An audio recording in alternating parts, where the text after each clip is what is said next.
पावसाळ्यात मित्रांसोबत समुद्रावर जाण्याचा प्लॅन करताय तर मग 1 मिनिट थांबा आणि ही हृदयद्रावक बातमी आधी पहा, नाहीतर तुमची अवस्था यांच्यासारखीच होऊ शकते.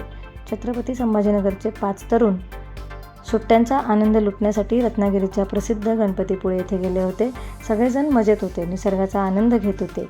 समुद्राच्या फेसाळत्या लाटा त्यांना जणू खुणावत होत्या आणि अंघोळीचा मोह त्यांना आवरता आला नाही.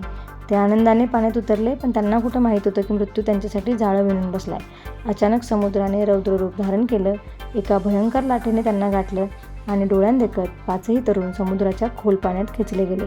सध्या एका तरुणाचा मृतदेह 1 किलोमीटर अंतरावर सापडला असून बाकी 4 जणांचा प्रशासन शोध घेत आहे.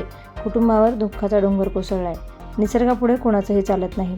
पावसाळ्यात समुद्रावर जाण्याची चूक करू नका. हा व्हिडिओ तुमच्या मित्रांना आणि परिवाराला लगेच शेअर करा आणि त्यांना नवनवीन बातम्यांच्या अपडेट्स सर्वात आधी मिळवण्यासाठी आमच्या मराठी न्यूज लाईव्ह या चॅनलला सबस्क्राईब करा व बेल आयकॉनला हिट करायला विसरू नका.